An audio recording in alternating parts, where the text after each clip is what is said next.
परी। हर के चरण हृदय बसावै, नानक ऐसा भगवती भगवंत को पावै। सो पंडित जो मन पर बोध है, राम नाम आत्म शोध है। राम नाम सार रस पीवै, उस पंडित के उपदेश जग जीवै। हर की कथा हृदय बसावै, सो पंडित फिर जोन न आवै। वेद पुराण सिमरत बूझै मुँह, सूक्ष्म में जानै स्थूल। चौवर ना को दे उपदेश, नानक उस पंडित को सदा देश। बीज मंत्र सर्व को ज्ञान, चौवर नाम जपै को नाम। जो जो जपै तिसकी गत होए, सात संग पावै जन कोय।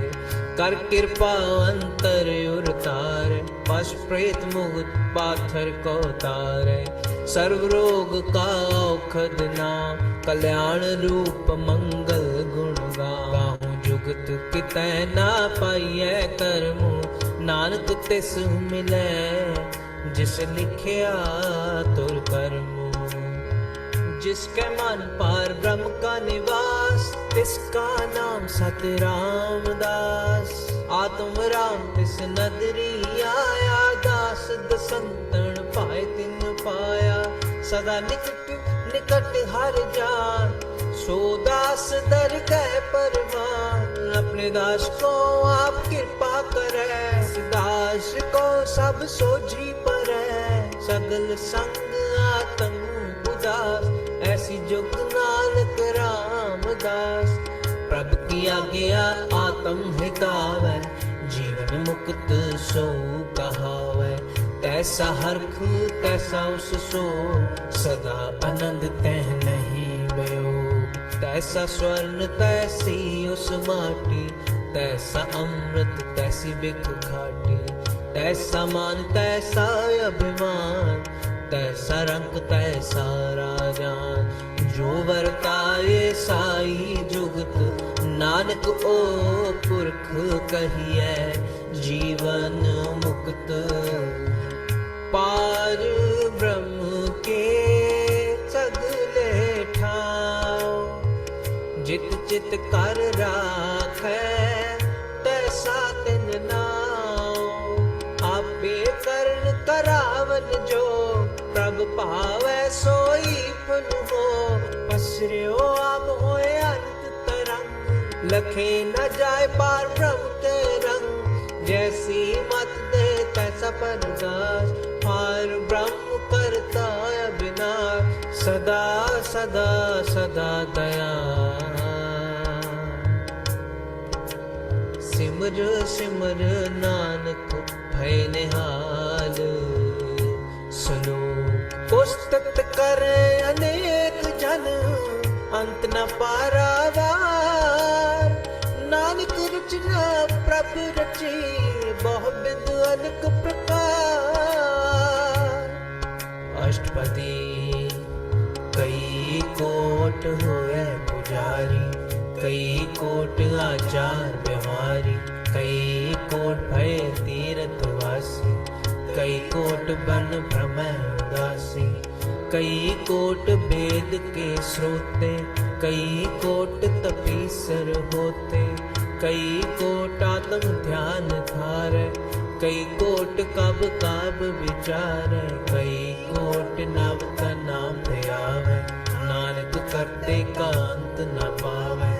कई कोट भय अभिमानी, कई कोट अंध अज्ञानी।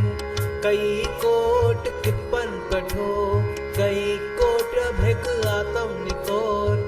कई कोट पर दर्भ कोहिरै, कई कोट पर दुख न करे। कई कोट माया सब माहे, कई कोट पर देश प्रमाहे। जित लावो तित तित लगना, नानक करते की जाने करता रचना। कई कोट सिद्ध जति जोगी, कई कोट राजे रस भोगी। कई कोट पंखी सर्प उपाय, कई कोट पाथर बिरख ने बजाए। कई कोट पवन पानी बैसंतर, कई कोट देश भूमंडल, कई कोट शशियर सूर नक्षत्र, कई कोट देव दानो इंद्र सिर छत्र। सगल समग्री अपने सूत धारै, नानक जिस जिस भावै तिस तिस निस्तारै। कई कोट राजस तामस सातक, कई कोट वेद पुराण सिमरत अर शासक। कई कोट किए रतन सुमन, कई कोट नाना प्रकार जन, कई कोट किए चिंजीव, कई कोट गिरिवे स्वर्ण तीवे, कई कोट जख किन्नर पिशाच, कई कोट भूत प्रेत शुक्र मृगाच। सब ते नेरा सब हूँ ते दूर, नानक आप अलिपत रहे भरपूर। कई कोट पाताल के वासी, कई कोट नरक स्वर्ग निवास, कई कोट जन्म में जीवे मरे, कई कोट बहु जोनि फिरै। कई कोट बैठत ही खाहे, कई कोट काले थक पाए, कई कोट की ये तन वन, कई कोट माया में चिन। जह जह पाणा तह तह राखै, नानक सब किछ प्रभ कै हाथै। कई कोट पए बैरागी, राम नाम संग तिन लिव लागी। कई कोट प्रभ को खोजन्ते, आत्म में पारम लहन्ते। कई कोट दर्शन प्रभ प्यास, तिनको मिले हो प्रभ अविनाश। कई कोट मांगे सत्संग, पार ब्रह्म तिन लागा रंग। जिनको होया सो प्रसन्न, नानक ते जन सदा तन तन। कई कोट खाणी अरखंड, कई कोट आकाश ब्रह्मंड, कई कोट होए अवतार, कई जुगत की नो विस्तार। कई बार बसर्यो पासार, सदा सदा एक एकंकार। कई कोट की ने बहु पांत, प्रभ ते होए प्रभ माहे समान। ताका अंत न जाने कोय, आपे आप नानक प्रभ सोए। कई कोट पार ब्रह्म के दास, तिन हो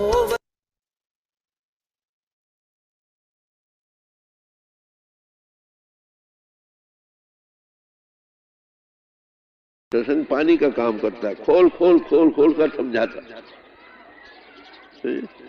और वो क्या कहता है, मैल का से दो जिन्नी नाम ते आया गए वो शुकुत खा।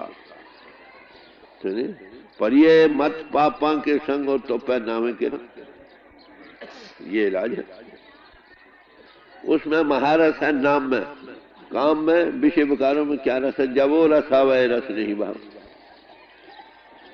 जहां नाम ते काम न, जहां काम न नाम दो एक जाना वसे रव रजनी था। काम का रुख नीचे, नाम का इनों के घाट के ऊपर। फिर दोनों कैसे रहेंगे, या अंधेरा रहेगा या प्रकाश होगा।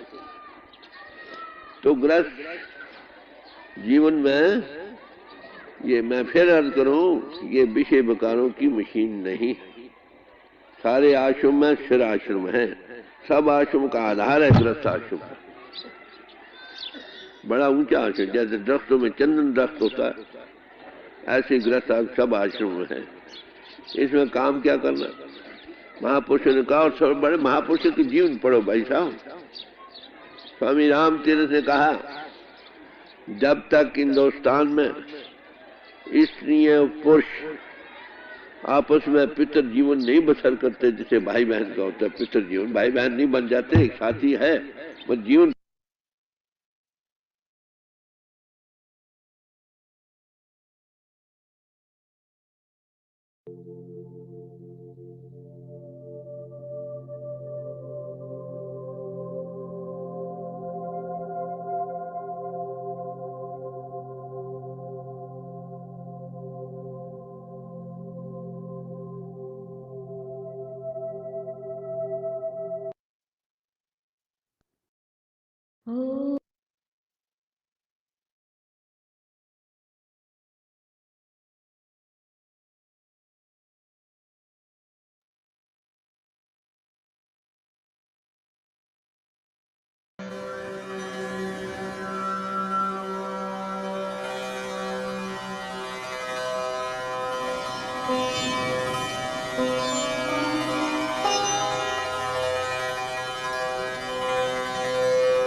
Hello everyone, welcome to today's satsang.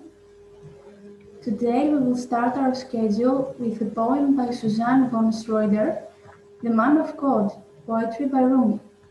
Then we have a talk by Michael and a talk by Dr. Chan. The topic is Problems and Solutions in this time-bound material creation. Then we will meditate for 5 minutes and we will watch Master's video on YouTube. And finally, we will meditate all together with love and devotion. Thank you so much. We can start now.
Good morning, everyone. Hello, welcome to Satsang. Thank you, Suzanne, for this beautiful poem. So lovely, so adorable, so nice. We really appreciate this beauty that you put on front of us. Um, and my dear holy family, welcome to Satsang, where we fill ourselves with the perfect, beautiful one, where we fill ourselves with our Holy Father, we fill ourselves with God, with the perfect Master, and the words of wisdom. What a beautiful thing that we all gather here to get filled with that beauty, with that godliness, with that saintliness. And slowly, slowly, slowly, little by little, we wean ourselves. This is the gist of what I have to say, is that little by little, we wean ourselves out. We wean ourselves out from all that is troubling, all that is suffering, and all that brings headaches. We wean ourselves little by little. We grow. We grow in God. We grow in God. We talk about the journey of love from all the stages of this journey of love. We discuss the good, the bad, and the ugly. Everything here is laid on the table of God. We discuss our journey together and we nourish each other. we encourage each other, and we keep on going towards our true destination. As the piece of bread, before it becomes a tasty bread, first the flour is put, and then the salt is put on the flour, and the yeast and the little oil. Then we mix it together with water. We knead it for minutes, and then the master cook puts it in the oven. It changes slowly from a piece of dough to a delicious piece of bread. And when it's put in the hands of the master cook, there is nothing to worry about. So sometimes in our journey, we talk from the oven while we are being cooked, because we are at that stage that we are being prepared by the hands of the master cook. And like I said, we have nothing to worry about because we are in the hands of the master cook who have cooked millions of dishes, who have cooked millions of pieces of bread to perfection. At the right time, at the right second, at the correct time, He will lift us from the oven and we will become a tasty piece of bread. You cannot cook bread more than it needs, then it will become it will become crispy and it will burn. So at the right moment, He will pick us out from the oven and we become a delicious piece of bread. Then we can relate the story from out of the oven. It will be a different stage as the embryo gets its food from the blood, then grows to be an infant, getting its food from milk, then grows to a child, getting its food from solid food.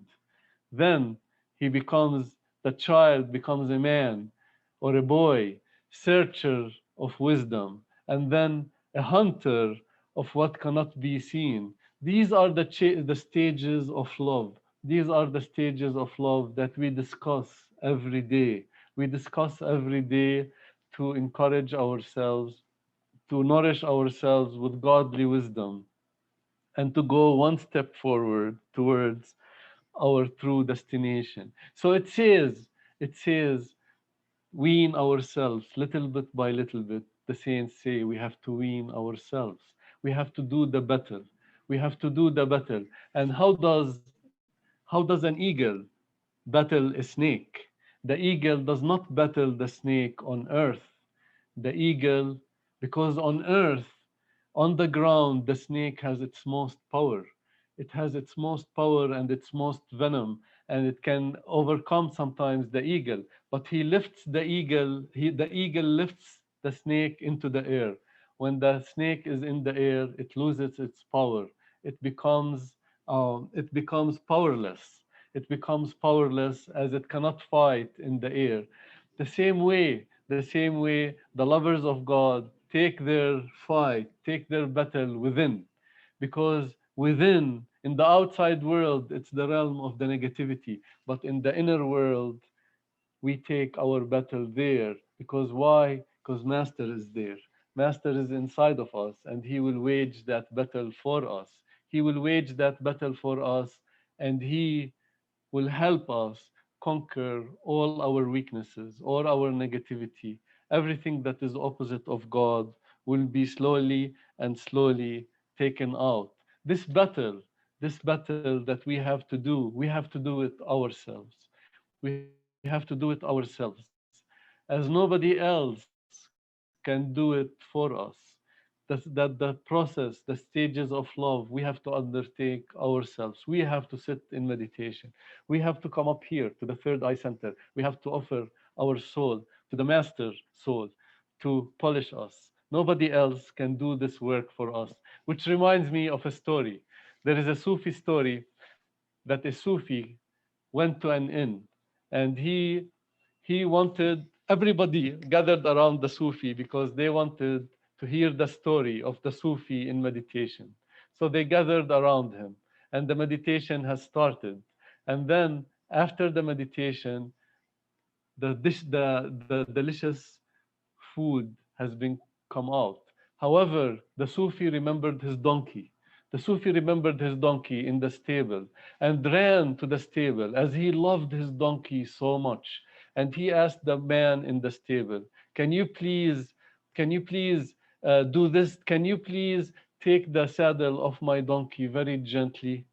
And then the person who tends in the stable said, of course, sir, I have tended to hundreds of guests over here, and I do my job correctly, and nobody ever complained. Go and enjoy yourself.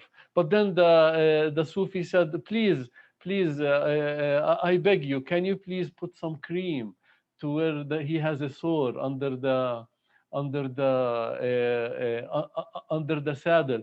And then the man said, don't worry, sir, just go enjoy yourself. And then he said, just one more advice. Can you please wet his barley? He is old and his teeth are weak and they're moving. Can you please wet his barley? Don't worry, sir, just go enjoy yourself. Leave my business to me. I know what I'm doing, the other man said. But then, can you please, he asked him, can you please clean the rocks where he sits after he eats? He said, of course, sir, don't worry, go enjoy yourself. And can you please don't put too much straw with the barley, as he doesn't like that. I know my donkey very well. And the other person said, sir, I have tended to hundreds of donkeys. I know exactly what they need. Don't tell me my business. You go and enjoy yourself. So as the person, the Sufi, went to sleep in his in the inn, he had a horrible dream. He had a horrible dream that there was wolves tearing his donkey into pieces. And he woke up startled. And this was the case. This was the case, that his donkey has not been fed, has not been taken care of. His donkey has been totally neglected, without food and water all night long. So in this story, there are some vicious, empty flatterers in this world, in our life. Do the careful donkey tending work yourself. Don't trust anybody else to do this work. Be concentrated like a lion in the hunt for what is your true nourishment. Be concentrated like a lion in this holy spiritual work. We have to be concentrated like a lion in the hunt, how he's always focusing on his prey, and he knows what is the best for his nourishment. This is the spiritual work that nobody in the stories, there are many hidden meanings, many hidden meanings. And this Sufi story is telling us that the spiritual work can only be done by us, nobody else. Of course, of course, we have Master does the work for us, but we have to keep sitting in his boat, and we have to offer our soul for him. How do we offer our soul for him? By thinking of him. By thinking of me. Master says, when you think of me, I am there. When you think of me, I am there. And by going to his satsang, we also are concentrated on him. We are filling ourselves with Master. As there is another story, a group of guests came to a saint, and the saint could not handle all the guests, so he divided them among his disciples. And he told his disciples, you are all filled with me. It will be as though I am the host. You are all filled with me now. It will be as if I am the host. And the same thing, slowly, we fill ourselves with Master. Slowly, drop by drop, the spiritual bucket is getting full. And at some point, there will be nothing in the bucket except Master, as he will fill us drop by drop by drop with his own self. He will empty us first and then fill us with his own self, and then it will be only Master in this human body. And that is what the saint told his disciples. You are filled with me now, and it is as if I am the host. As each one of us, once the battle is over, once the dish is cooked to its perfection, will become delicious like the Master is delicious. He will make us exactly like himself, me and my Father in the heavens are one, is the promise of the Master. He promised, he wrote that on our forehead, imprinted that on our forehead, that this is what will happen. So we are in the hands of the Master Cook. We have nothing to worry about. All what we have to do is just stay in his boat. And then at some point we will become delicious, just like when you cook a bean dish. The bean dish has to be cooked to perfection. And what is the perfection of the bean dish? It is when when the seeds, when the grains, the bean grains, they start to open up and seep into the water and mix with the spices. That's when the bean dish becomes the most delicious.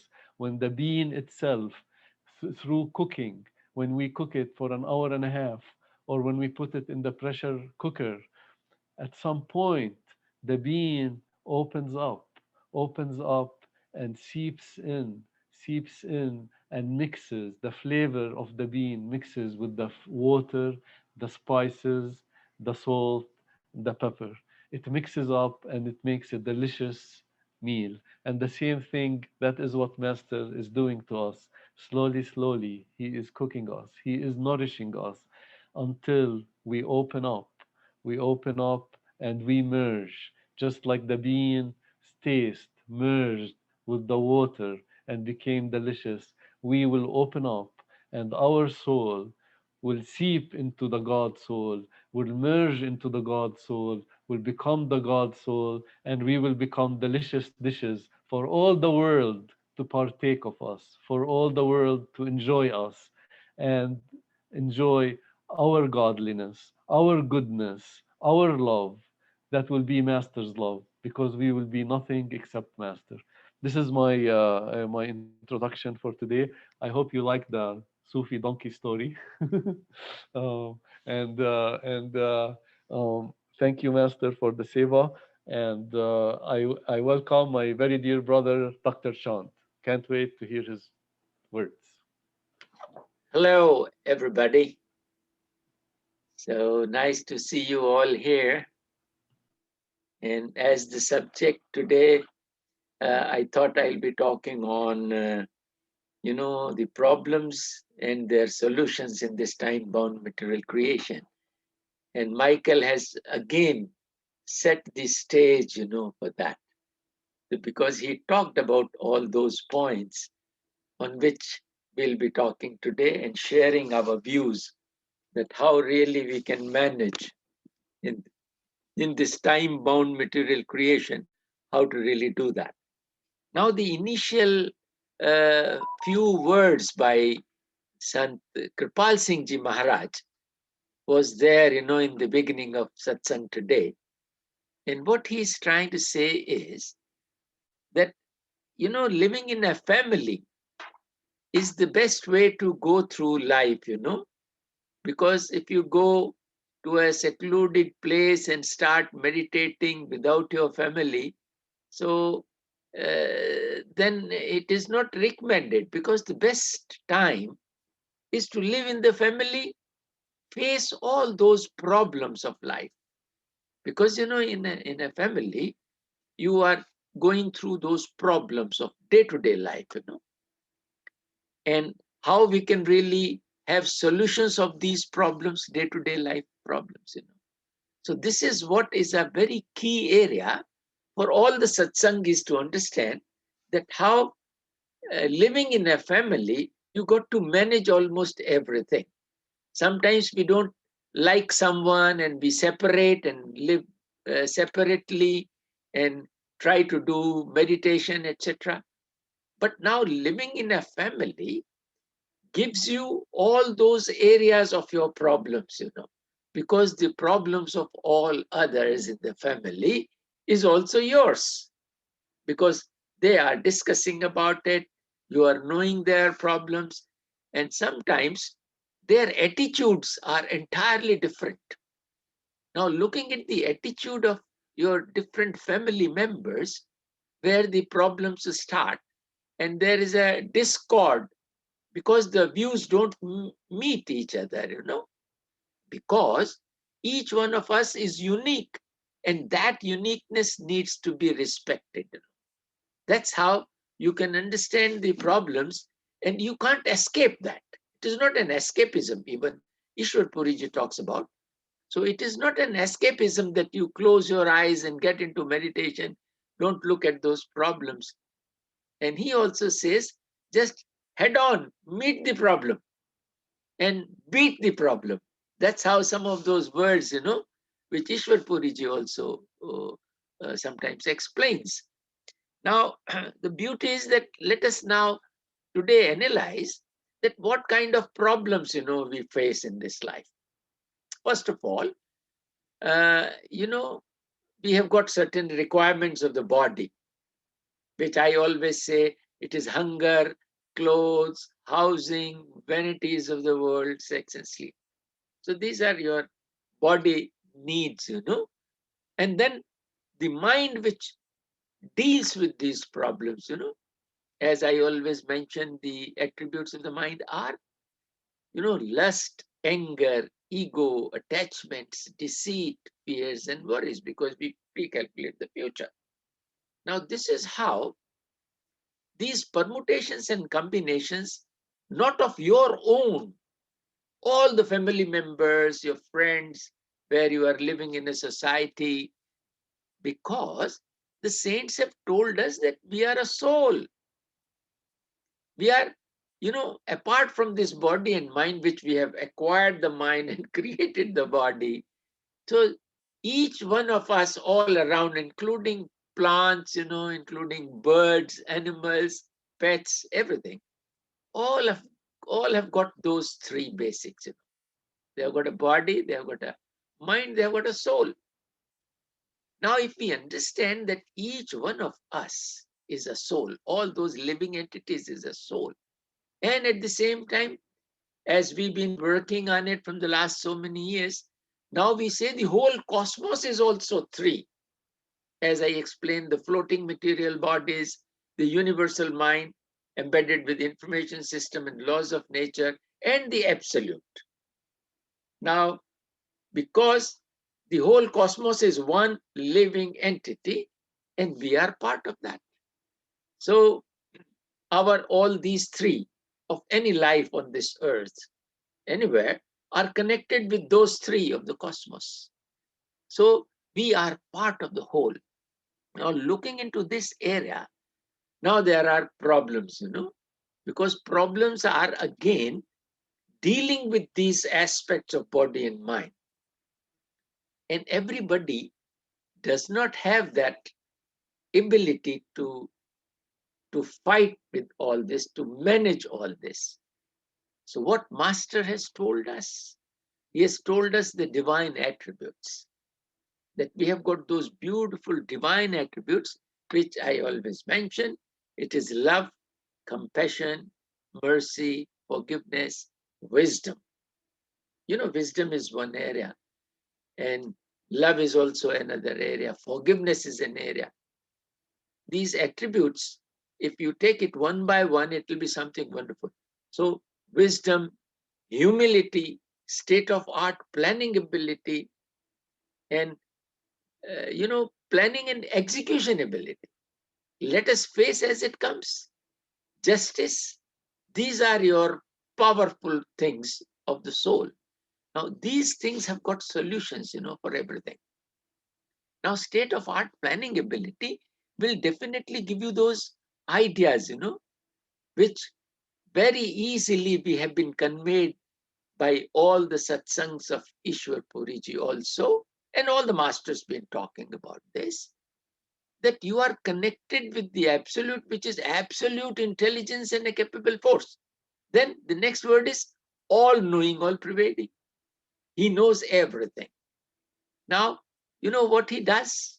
He sends you intuitions to manage those. These are all intuitions, as he explains about love also, because love is caring. And it is the quality of the soul. Now, this quality of the soul is something wonderful, and that love to everyone, all around you, that from your because the divine attributes which are passing from your mind, which deals with information past and future, and deals with all that, lust, anger, ego, attachment, deceit, fears, and worries. And then it passes through this body, through the senses of the body, the divine attention, which is like an omni scanner, which is connected to its source, passes through the senses of the body downwards and outwards into the world. Now, I always say that your attention is a single sensor. In the last satsang, we've been talking about this. That it's a single sensor of all the senses in your body. Now you look at the potential of your attention, and it has got all the solutions in it. Problems are being created by body and mind, and the difference of opinion with all others, because each one of us is unique. And now the saints tell you that all of them have got that soul, which you have got. And his soul and your soul is connected to the super soul. Now, understanding this beautiful concept that we are part of the absolute, and that master, when he starts explaining you, and gradually once you ascend from your physical mind and physical body into the astral mind and astral body, where there is an information of billions of years, and all those different species of life from a single cell, you graduated to the crown of creation, the human body. All that information is there in that. And you took a decision, as Ishwar Puriji explains about it. So you had rather decided to take a jump and to feel all those things, because the human endeavor is to know everything, whatever he can. He keeps on trying to know more, and more. So this omni-scanner has got the ability, because it is part of all-knowing, all-pervading. Now the mind puts certain areas, around you. It covers you with the information only. As I always say, that mind is information-based. As I explained that somebody is taught Mandarin, some French, some German, somebody is an engineer, somebody is a doctor. So whatever you tell the mind, it knows only that. Now the beauty is, now the masters have told us, all the masters in the chain, that we are beyond this, we are that soul. Mind is only information. So mind needs to be taught. It needs to be educated. So this group, where Michael and Sarah and all of you are doing all that seva with those beautiful shabads and trying to understand all those areas, is something fantastic. Because reading of that Anurag Sagar, Prempalji's talks, Vishesh talks, everybody is talking and trying to make us understand. Now, I was talking about the beautiful divine attributes which have got solutions. In a family where we are fighting with each other, now I explained that the problem starts with the language also. Whereas the language comes from beyond, it comes to your soul, where the master has already explained that the attention diffuses through the eyes 83%. Kripal Singh Ji Maharaj satsang, I still remember I was very young when he told me that 83% of our attention gets diffused through the eyes. About 13, 14 through my ears and remaining senses of the body. Now, these two eyes have got two optical nerves, as Ishwar Puri beautifully explains, that these two optical nerves meet at a point within the head. So you are sitting there and you are divine. You have got all those qualities here and now with you. The Almighty and the center of the whole cosmos is you. In that place where the beautiful language descends on you. Now, this is a solution how to really talk. In Gurbani also it is said, mit bol, that you must talk sweetly. Sweet talk is one of the things, So that language which was laden with beautiful divine attributes has descended on you because you are part of the whole. And now the Almighty is speaking out of you because you, as representing the Absolute, are dealing here with all other souls. Now, this realization has come with the satsangs of all the masters. That's what they've been telling. Now, in a gist, we are understanding this, that beautiful language came to my soul at that point, the third eye location. And then it is handed over to my mind. And mind, which is just, above the nose and between the eyes, the frontal part, the location which I always explain that rapid eye movement, past and future, your eyes goes like that, So this location, the soul hands over the language, the beautiful language, to the mind. Now, how the mind is creating problems and how you have got a solution. So my point is that the mind will ignore the soul because it has not been educated. Or people who have known, they forget it while dealing with people, while talking, because the mind takes over and adds on all those not sustainable attributes into the language, which is, lust, anger, ego, attachment, deceit, fears, and worries. Because this is what mind does. It is information based. So it forgets. Now, if the mind forgets that you are divine, that's why that's Simran. How simple. In the Sant Mat, how nicely it has been told. And at the same time, we understand through scientific developments that we have got a tendency to forget 95% what we learn. Hardly we, in the frontal lobe, what you call as RAM in your computer, it retains certain immediate things, and that is where that is a smaller area of your memory, and you forget that you are divine. So what happens? Whatever is there with all those viruses, the mind corrupts the language, takes over the language rather. It ignores the soul. And then it triggers the brain, electrical movements go all over the body language comes in. Then from the central diaphragm, the language comes from your mouth as Vaikari. So what is happening from Para, Pashanti, Madhyama, Vaikari, the language is coming, and the mind is ignoring the soul, and your language creates a major problem in your life. Now, looking at the solution, that if you can really remember this, that the Almighty you are representing and He is talking out of you.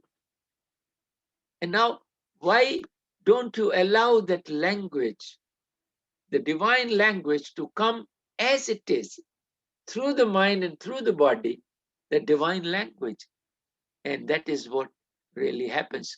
Because the mind will look into all those aspects which are local, which are so local. And it is such a small little window out of billions of years, this particular life.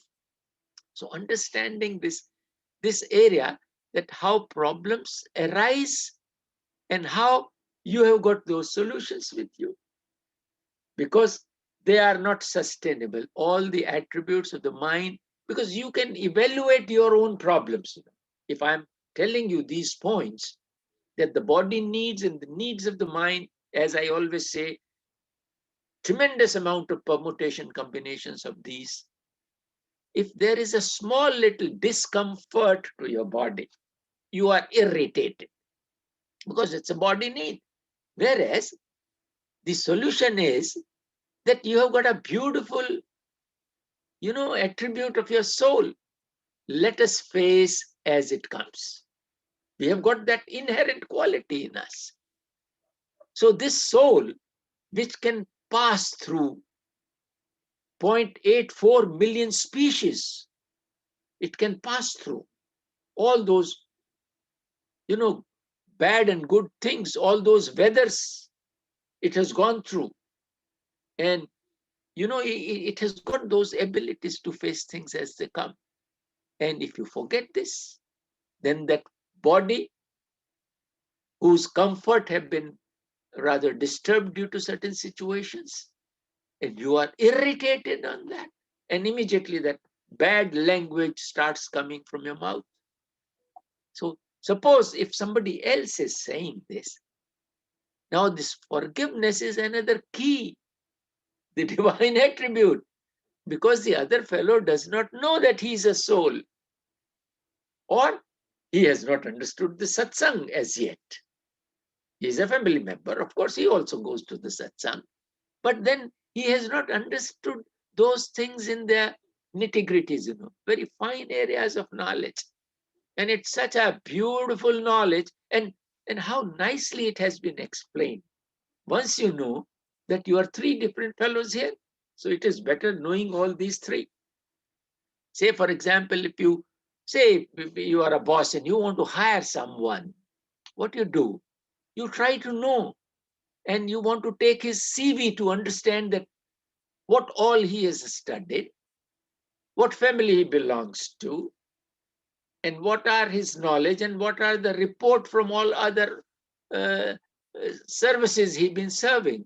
So you always make a call to know in HR development, human resource, that you would like to know the gentleman, that how he will behave. So this is what is an area that knowing yourself, how this body needs and how the needs of the mind are reacting to the situations outside, because situations will create problems. And you have got solutions within yourself. These two fellows, because as I always say, that body and mind together, they create emotions. They work in tandem, and emotions create terrorists. So your own, these two fellows within you, because you have to know these three fellows with all their attributes, and then allow the soul to manage these two. I explain that body needs are heavy on the mind. As that day I explained about the hunger first requirement. So simple to understand and to make others understand also. That hunger withdraws your attention, the attention takes you towards the kitchen. And while you are walking towards the kitchen, the fellow mind informs you about the taste it had earlier. Now body and mind together are using you like a donkey day in and day out. If we can understand this and remember this all the time, that we are divine, and how these two fellows are working together in tandem and creating emotions, and emotions are creating terrorists. So sometimes I delivered my talk in a college, of democracy in Pune. And there I talked about the personal democracy here in this body. That these two fellows, body and mind, vote together and want to rule. They want to rule the soul. And soul is kept aside, and these two fellows ask the soul to do whatever they want. And that is how the democracy now is in a big problem, because somebody who's not capable of running the system, and they are running it, they are not fully qualified to do it. They don't have those good attributes. They are not nice people, body and mind, because they are selfish. They want to work for themselves.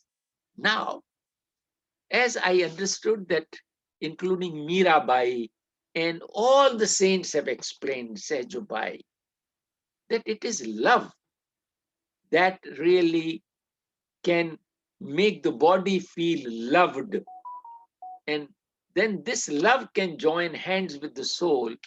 And if these two get together through love and devotion, and then what will happen? The soul will have two votes, one of the body and one of the soul. So they can then rule the system, Now the mind is left in opposition.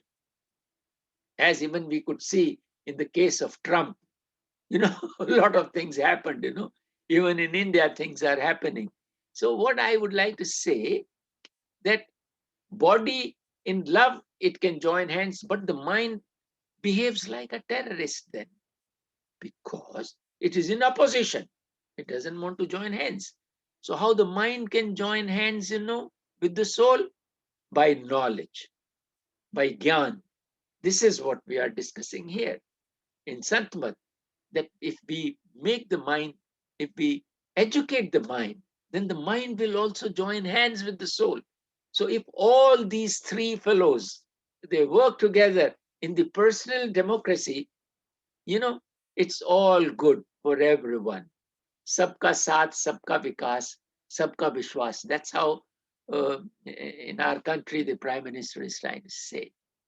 That everybody here, all these three, will love in peace and they will live in peace and harmony, because they have all joined and understood this. So this particular gathering here of all the people here in the satsang, if they understand this, that these two fellows will keep on creating problems, and the solutions are embedded within you. The soul has got all the solutions. So how simple it is to rely on the attributes of divine, of your soul, which is connected to the absolute, and through intuitions, you have to just allow this. You got to allow this to come. You have to wait, hold for a moment, and then the divine intuition will come and will help you. To whom it will help? Those people who are satsangis. Now I give you a technical part. The attention is like an omniscanner. The light can, shower in all the directions of life, into the areas of the mind, into the areas of the body. It's part of all-knowing, all-pervading. And the word omniscanner has to be understood in that spirit, that this is wisdom. Attention is wisdom, because it is part of absolute. As I explained, love, compassion, mercy, wisdom, humility. So wisdom is what? Wisdom is how to use knowledge, how to use information. The knowledge of the body needs and the information the mind is providing, creating all those permutations and combinations. Now, this knowledge, sometimes the knowledge is running the system. It means the mind is running, because it has gathered some information in this lifetime, maybe other lifetimes, previous lifetimes. So it is running this system on those informations. Whereas wisdom is that light will pick up. Let me give you these body actions. It will pick up those good points from that information. And then after that, on what aspects, the legitimate needs of the body and legitimate needs of the mind, the wisdom can pick up all those legitimate things. It will leave those illegitimate things, which will drag you into karma theory, my dear. Because every action has got an equal and opposite reaction. So this is how, if you remember this, that the mind can put you in a trap. Of course, it is settling the accounts of your previous lives also. But then how nicely the master has told us, just delink your attention from the mind is dead. You know how to really do this fire extinguishing work, that you put that, water on the fire and you want to extinguish that fire. So this Naam, this Simran, the knowledge of self, puts all that water onto that fire of the mind and settles it. Now, looking into this particular aspect is very interesting. I tell you, this is how I learned from my mother. As she planned that she did genetic engineering, I told you that she wanted me to work on science and spirituality. So sometimes I explain things in a scientific manner, that how this universal mind, which takes care of your karma theory, how it operates your mind. as I explained, that high tide, low tide, which moves the whole sea up and down, the same aspect of the universal mind, it moves the blood in your body, and it comes up and down and triggers certain components of your brain to make you behave in that particular fashion and to get trapped into the karma theory. And what Master tells us, just de-link your attention from mind, and mind is dead. What he does, he says, I have taken all your karmas, all those sanchit karmas are off. Now this prarabdha, which we are suffering these problems here, he even wants to take out of these problems to help you do better meditation. What he tells, just de-link your attention from this, and the mind is dead. It is so sure. You will find this once you experience that if you learn how to ignore the mind, all those problems which the mind was set to make you trap into that anger, ego, attachment, deceit, fears, and worries, to make you do those karmas, to get trapped here. Now, if you de-link your attention, mind is cool, because it cannot work without you. It uses your energy. Body and mind don't have their own energy, my dear. I have understood this. My mother told me. Body and mind don't have their own energy. They run it on your attention. If you give attention, they will work. And as I explained, that it's mind is like a whirlpool. It will just drag your attention and make you do certain things and trap you here.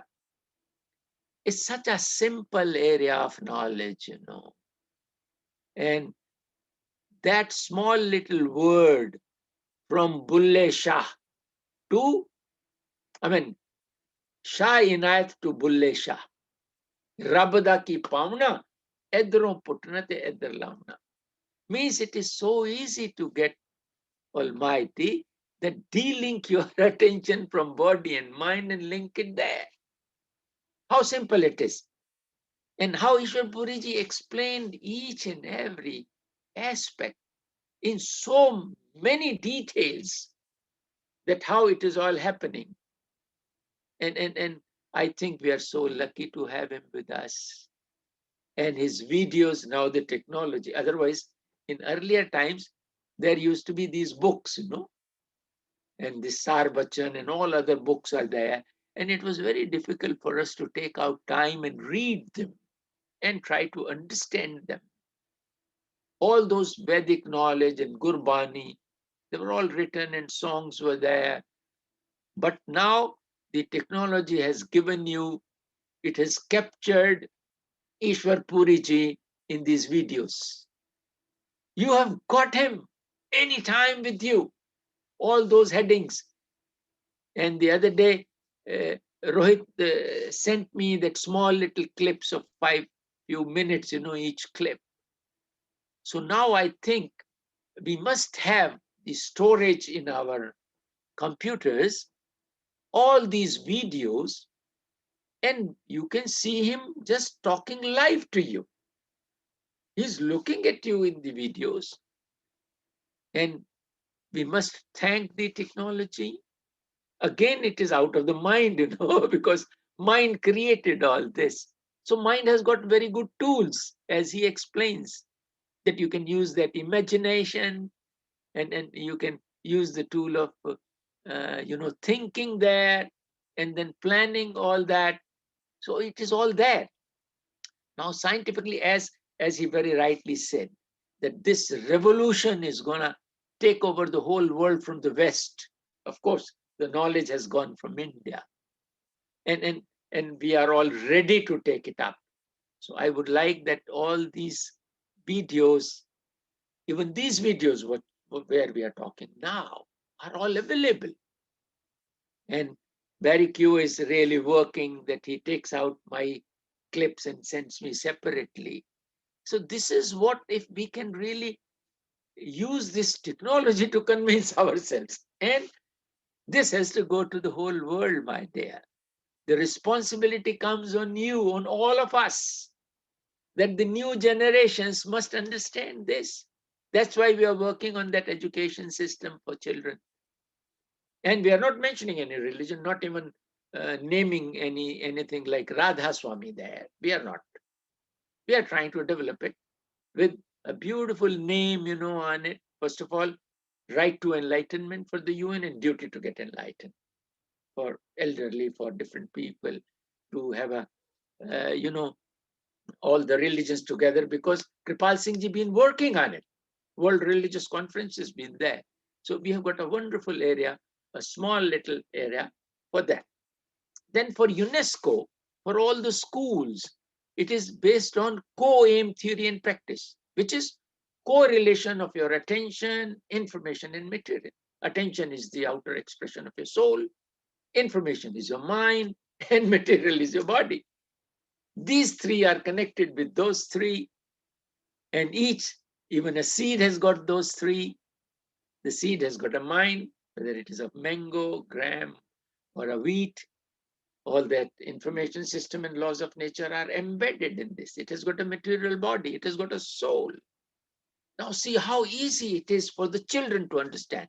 So I'll request all of you, whatever you have understood this way, it must go to the children.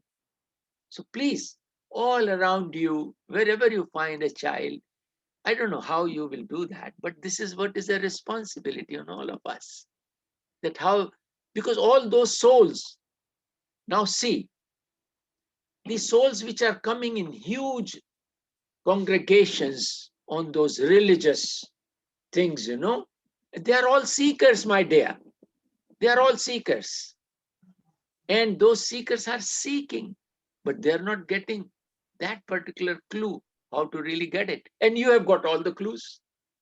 This group, Ishwar Puri ji's disciples, my mother's disciples, Kripal Singh ji's disciples, Thakar Singh ji's, all the saints, Sawan Singh ji Maharaj, and right from the period of Kabir, and all those saints in India, all those Sufis, Rumis, their people know this, but this population of people, enlightened people, is not increasing, my dear. The rowdy people are increasing in their numbers, and we are not able to convey it to the children of the world, So I think we would like to take up this point, in future, so that I do not know how Michael and Sarah and all others will join hands on this education project. Because recently I have written a concept note to my minister, which is under preparation. It has not yet gone. So I would like to send this to Michael and Sarah, so that all of us can know and understand that how we really want to deliver it to the children of the whole world. Because then another 15, 20 years, you will see that sea change in attitudes. So thank you very much. I have explained, Michael, my points today, the problems and the solutions. Thank you very much for listening and giving me a patient hearing on this. And thanks a lot. Let's work together on education. Thank you. Thank you so much, Dr. Chand. And it's just a wonderful talk. And what you were saying about the mind, I was also chatting with Bibi Raj yesterday, and she was like, the mind needs to store inner knowledge. Then it will work in meditation as a spiritual guide. That when the mind stores, when we focus like on the spiritual books and on the satsangs, the mind, instead of not allowing us to go in and enjoy the inner worlds, it will cooperate with us. That it's something very beautiful. And if we, like the sound, if we listen to the sound every day, constantly for 3 hours at least, then in a week or two, the inner master will show up. Yeah, right. Yeah. Then the mind, if you can educate the mind, that's the key for everything. Educating the mind so that mind comes along with you. And those 5 thieves, the robbers, like lust, anger, ego, attachment, deceit, and fears, which don't have their head. We can't see them, and they gradually creep and withdraw the attention. Without their heads, we sometimes can't know that all of a sudden we find that we are thinking something else. Yeah. Now, this ability of the mind drags us out, and that is a big hindrance. So educating the mind that mind has got these many tricks. All these 5 robbers are without heads, because my mother told me, you can't see them. Quietly they will come and drag your attention onto those things, and you will start thinking about them, because your attention then is taken out to those areas. And if you learn how to ignore the mind, not to give that attention, the mind is practically calm. It stops. It means the time also stops, as you have been explained by Ishwar Puriji, that it is now, here and now, no past, no future. You are here. And it is all a dream. The past is dream, the future is dream, and you are that. Now, technically, he has explained, and this explanation to all the scientists is something wonderful. So I suggest so many people to watch the videos of Ishwar Puriji, and then whatever I explain, then it really is absorbed by them. It's something wonderful, And let us take it to the education. Yes. The mind has to be vibrated in the godly way. Yeah, Then right. it will And of course, as Michael is talking, as all the masters have told, that it is only the Shabad which can calm the mind, nothing else. But now if the mind gets into that frame, it starts liking that music. And if that music comes in, only then the mind will settle down. Otherwise, the mind will not settle down, my dear. And this is how I learned from my mother. This is how Ishwar Puriji talks about it. And this is how all the masters have spoken. They've said, mind is representing Kal. Kal is time. In Hindi, the word Kal means time. So mind is representing the time, it is creating time and makes you go through those dreams, past and future. And if you don't give your attention, it is dead. I'm sure it is dead. And if you listen to the music as Michael is telling, then you start enjoying. And if the mind starts enjoying, it helps you, as he said, Michael said, that within a week's time, you will have the radiant form of the master within. Such a beautiful area, my dear. Now, we must simplify this concept and tell others, And I think this concept, I talked to Puneet also, that he was trying to help me to make a graphics on it so that we can make people understand. So I hope let you make a group, which can really work on education, and we can, because Ishwar Puriji told me on this. He says, you come to Chicago, let's do it there. And you are doing a much bigger job to take it to the whole world, to the students, to the children, the new generation which will come up, which will have all these questions, I think. So please, all of you, think about it and give your suggestions how to really take it up. And I'll send you, I'll send you all this information, I'll send you this concept note, which I'm trying to send. So I'll put it on the WhatsApp. I do not know how to put it on the Telegram. So you can then shift it there. Thank you very much. You reminded me, Dr. Chan, that we're leaving the WhatsApp groups, the chat. Yeah.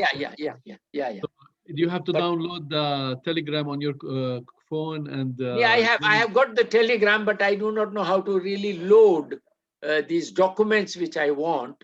But I'll ask my boys, who help me. Good. So they'll just do that so that everybody reads that. This is about 19 pages, and the Akanksha ji from Jaipur has really developed this paper.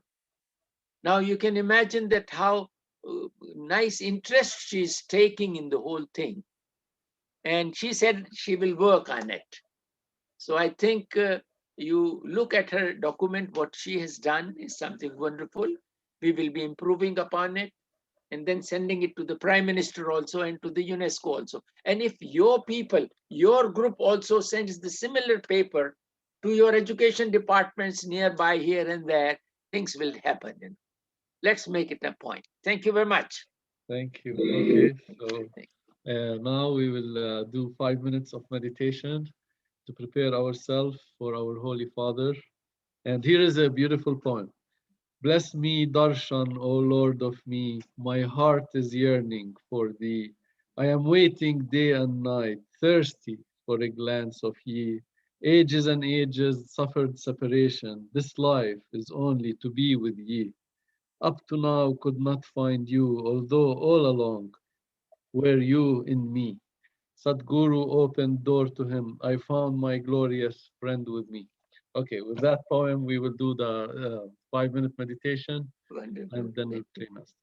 Thank you. Thank you.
Happy to be here in Memphis on the invitation of my friend Peter Abel and his beautiful wife Alison and their two lovely kids, that they have opened their house for my short visit here and enabled me to meet so many of their friends, especially those who are interested in following a spiritual way of life. And those who follow the spiritual way of life, no matter what type of path they follow, are all co-travelers to the same destination. Our destination, if you are on a spiritual path, is always the same. It's our true home where we belong.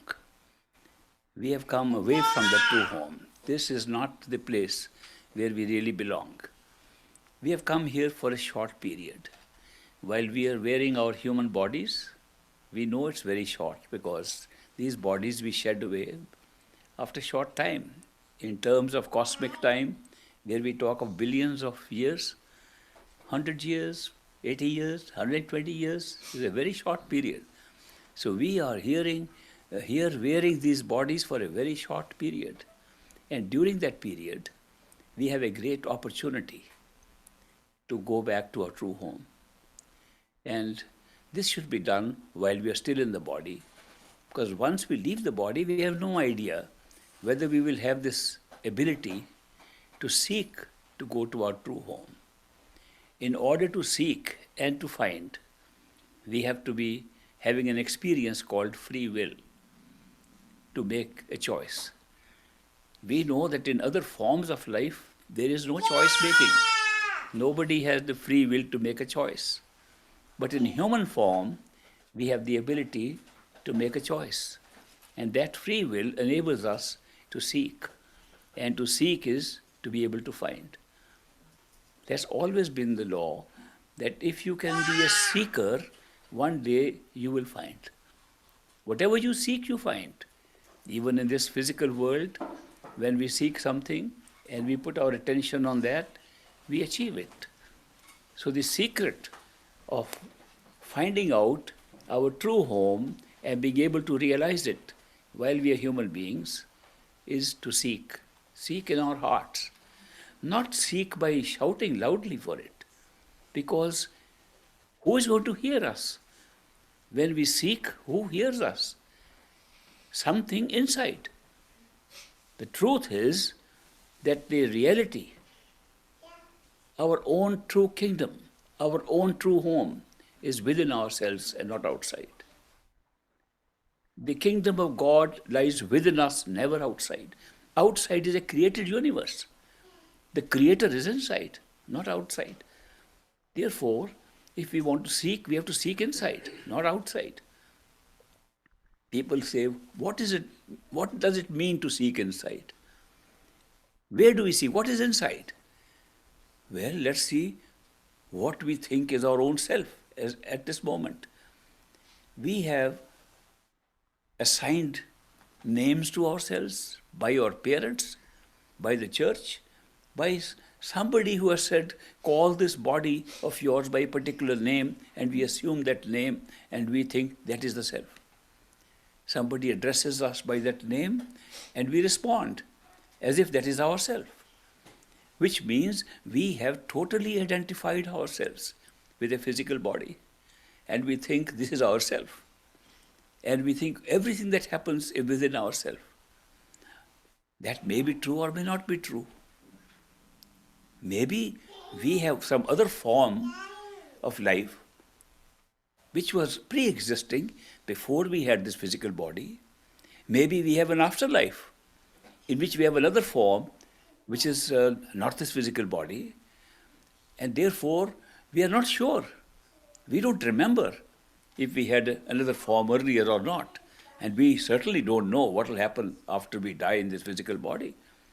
This is all left to guesswork or faith, or somebody's telling us some story about it. But personally, we know nothing.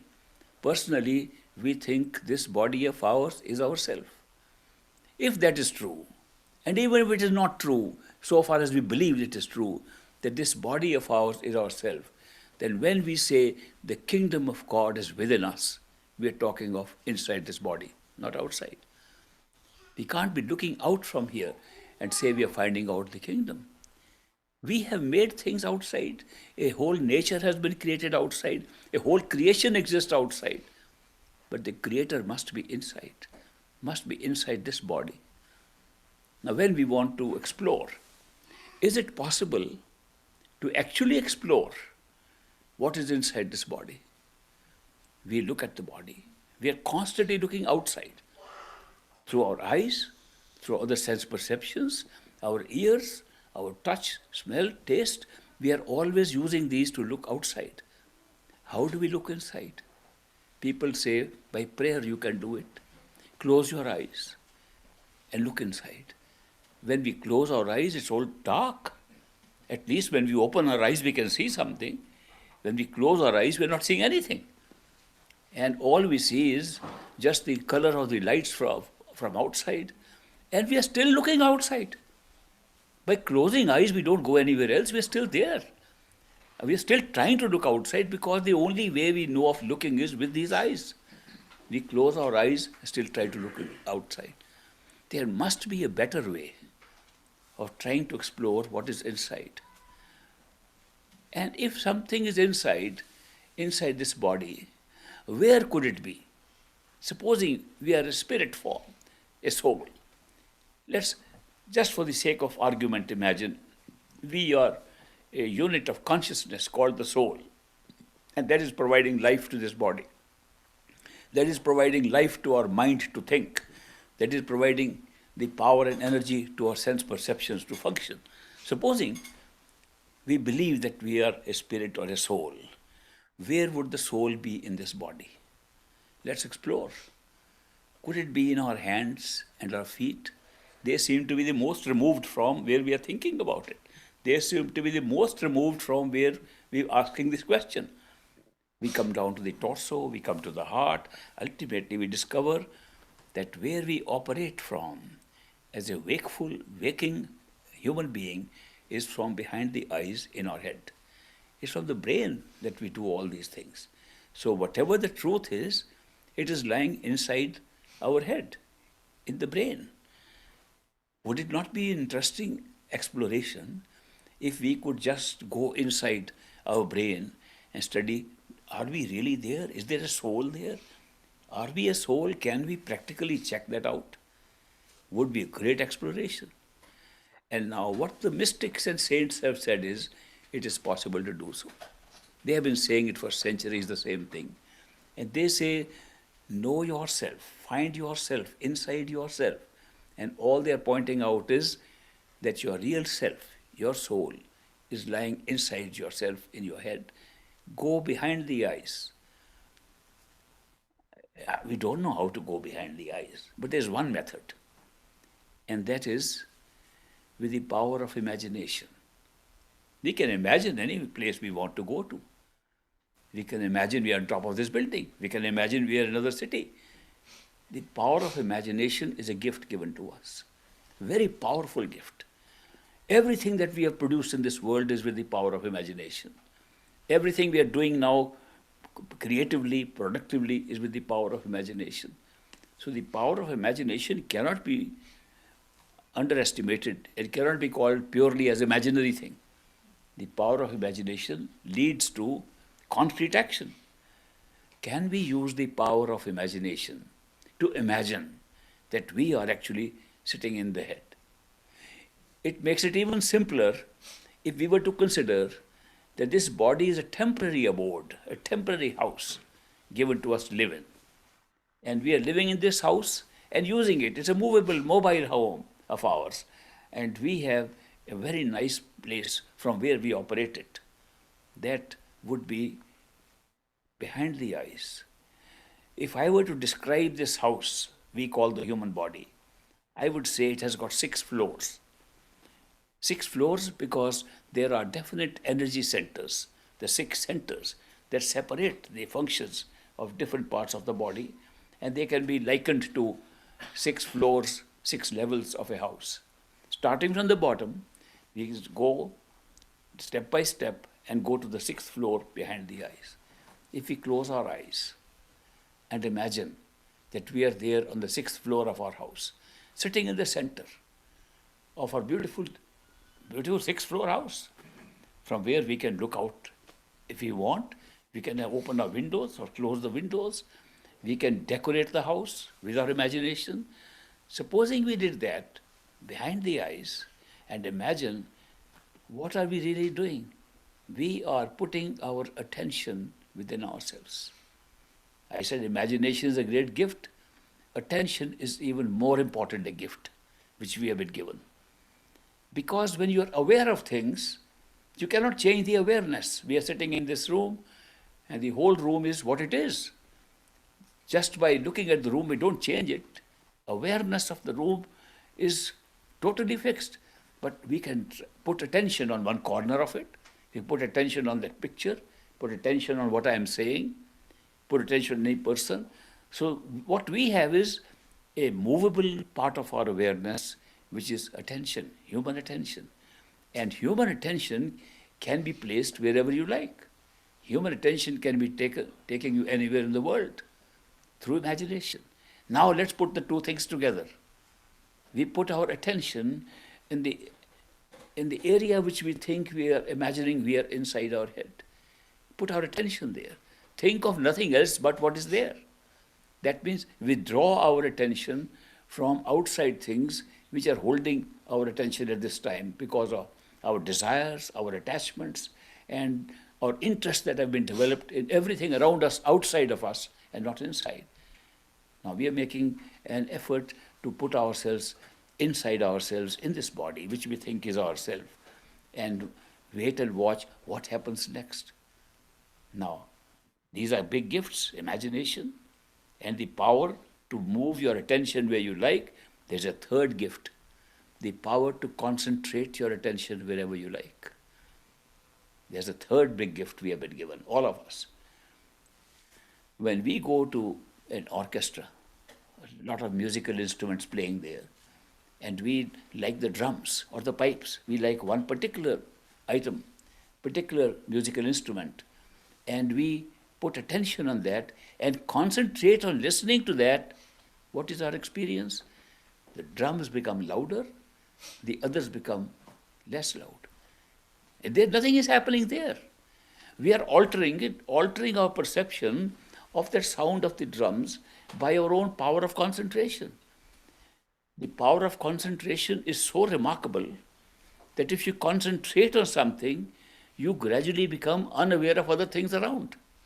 This is just an example I gave. But if you're concentrating on reading a book, you're sometimes not aware what's happening around you. The more you concentrate, the less aware you are of other things. Now, that is the real secret of discovering who you are. That you can put your attention and concentrate it behind the eyes, inside, at a spot between the eyes and behind, very often referred to as a third eye or single eye.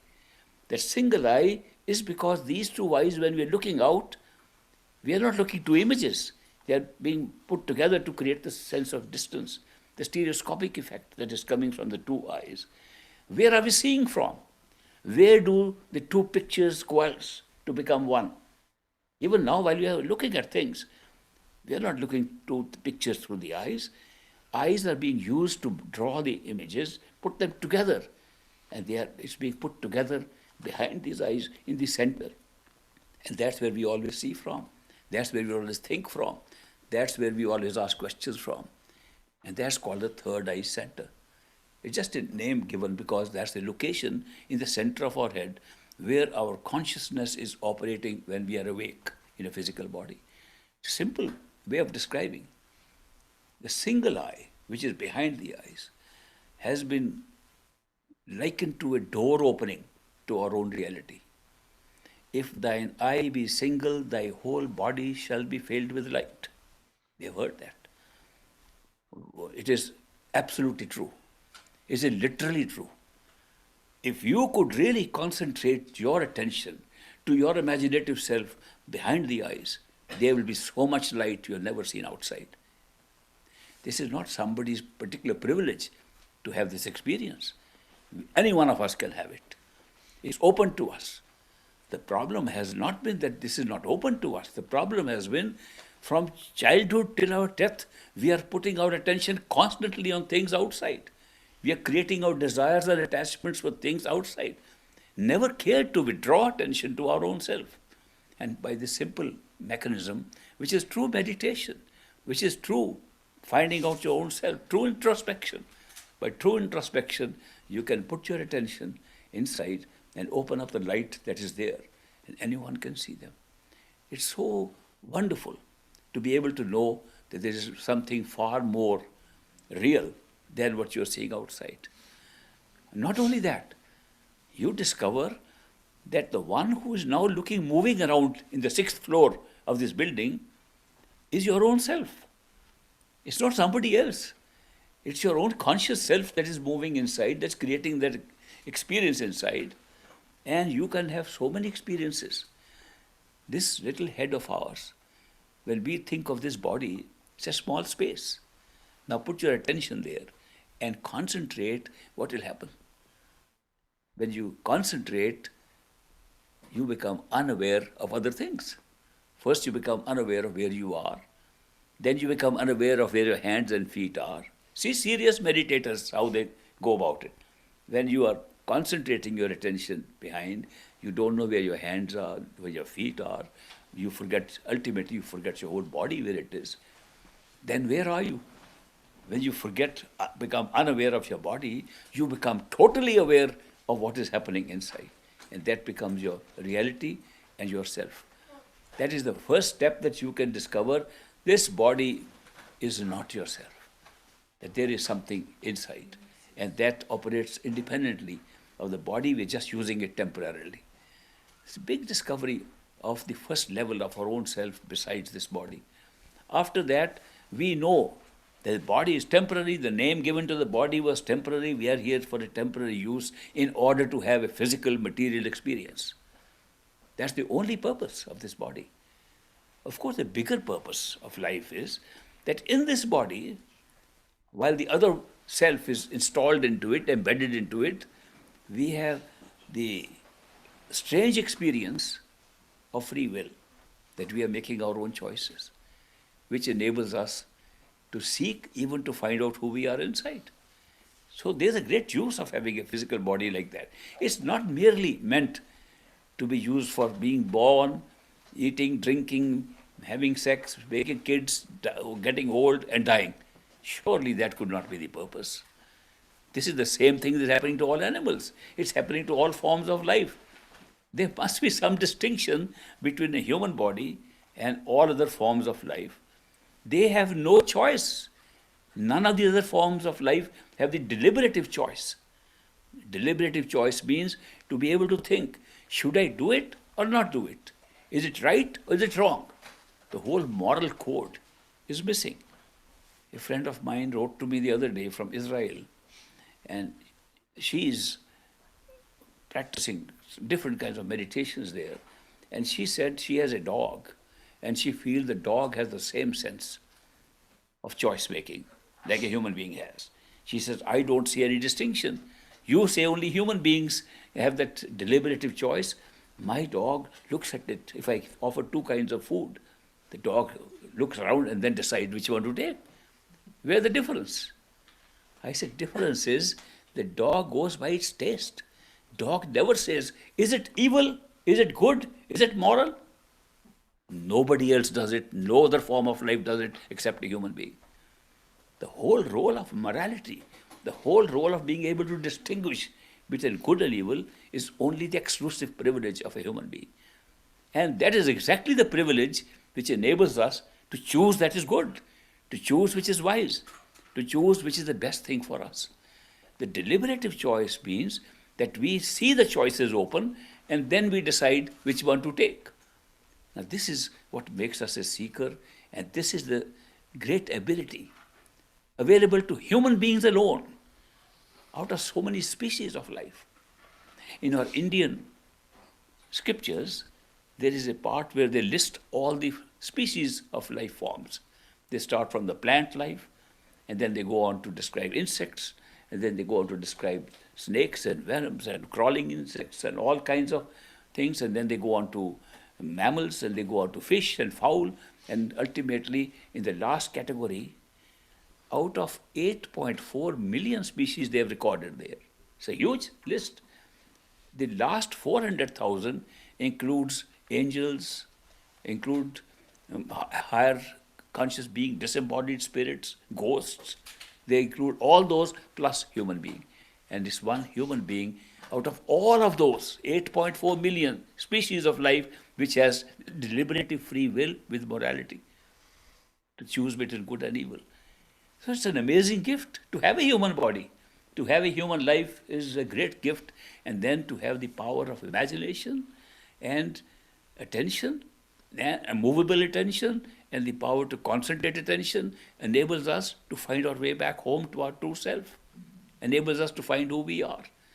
Now, I just mentioned that if we practice this kind of meditation and we draw our attention within, we will become unaware of the body and discover we have a body.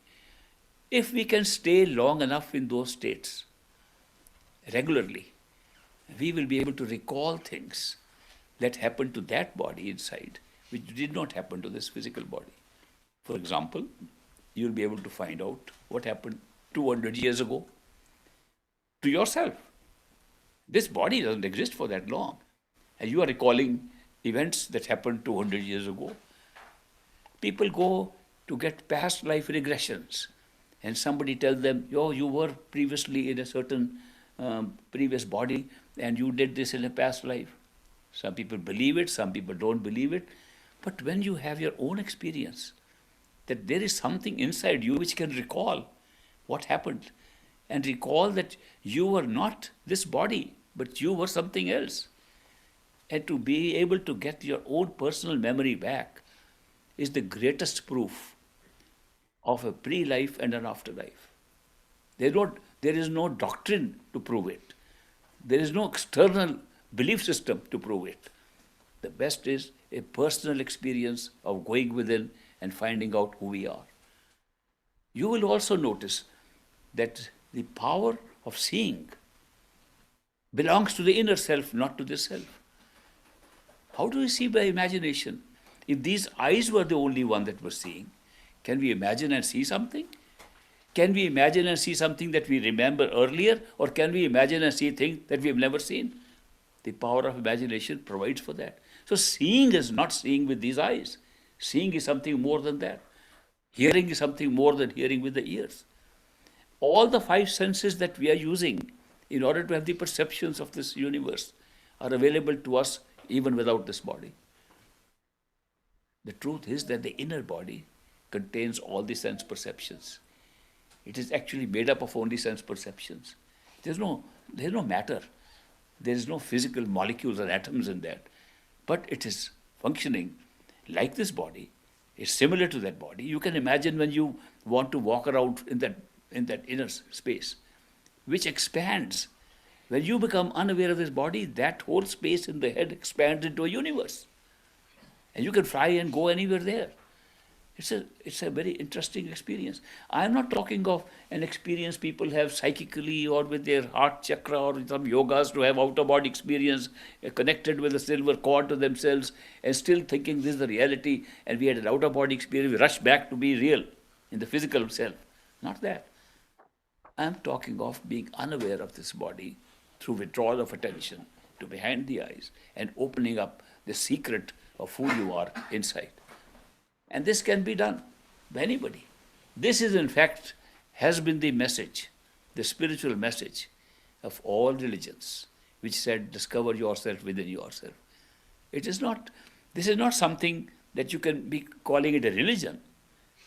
It is something that is all religions say that's how you can find the truth. It's a method of applying your religion within yourself. But there are some more fundamental truths that can be revealed by just this process of going within. You can go within yourself in this body and make yourself unaware of it and discover the truth. You can go inside your other bodies also. You can even go within your sense perceptions and find out they were also created form around you. That is not your real self. You can keep on moving like this till you discover that your own reality is the totality of consciousness, the creative power. That creative power that created all these covers upon ourselves and created all the universes around us through these covers and through these methods of perception. When you reach the destination and find you are the totality of consciousness, you are one. And these were dream-like sequences that were created, and the one became the many because of that process. It's a self-discovery we can do while we are human beings. That creative power, which creates everything, including all our experiences, including all of us, there is no language to describe it. No language in the world has been able to describe something out of space and time. There is no space, no time, only that creative power. For want of any language, for want of any word, we have been calling it the Word. In the beginning was the Word, and the Word was with God, and the Word was God. How best could you describe it? There's no other description that the creative power itself was created by a power which we can't describe except by calling it the Word. It's not only the Christian Bible that says that. The Hindu Rig Veda describes the same thing almost as a translation of John's Gospel. The first few verses of John's Gospel are translated into Sanskrit, where it says, in the beginning was the sound, the Nad. The Nad was the creative power. The Nad was the creator. These are translation. You go into other traditions and you find same thing said. What is this creative power that we can't describe except call it the word. And how does it manifest? We say that if Son of God, if somebody having the awareness of that state comes as a human being, we say word made flesh. That the same power becomes flesh. We are all made with the same power as human beings. Can we tap into that too? Yes, we can. We have the ability and opportunity and a privilege as human beings to tap right up to what the word is. The secret is that the word, being the creative power, never leaves us, no matter what the experiences are. The word continues to manifest in us, no matter where we are, what form we take. It is not dependent on the form we have taken. There was a Chinese philosopher. His name was Fa Hin. He had a dream. In the dream, he felt he was a butterfly. And he flew about in a garden, flapping his wings and going from flower to flower. But then he saw the flowers were so beautiful. They had such radiant color. There was light coming out of those flowers. They were illuminated. He had never seen such beautiful flowers. He said, this must be heaven. I must be really in my own true home in heaven. And then he woke up and he said, that was such a more real experience in my dream compared to this one. Am I really Fa Hin, the philosopher? Or am I really a butterfly having an experience as a dream that I am Fa Hin, the philosopher? What's my reality? The butterfly or this? The experience of the butterfly was more real than the experience of this philosopher. He told his friends, he said, I had a very strange dream that I was a butterfly and I was flying in a garden and I saw such beautiful real things, more real than this world. The friends said to him, Fa Hin, don't be stupid. You are a human being. You cannot be a butterfly. You are not a butterfly. You just had a dream in which you saw a butterfly. He said, I never saw a butterfly. I was a butterfly. He said, how did you know it was you? If you are not even a human form and you butterfly, how did you know it was you? He said, I know the self was the same. This self which makes me human being and makes me feel this is me, this is myself. The butterfly had the same self, not a different one. So the self was the one that went through, and even when you became a butterfly, it was still the same self. The amazing thing is that when you have these inner experiences and have different forms, including formlessness, the self remains the same. So the self itself is a continuation of the power, creative power, which we call the word. The self.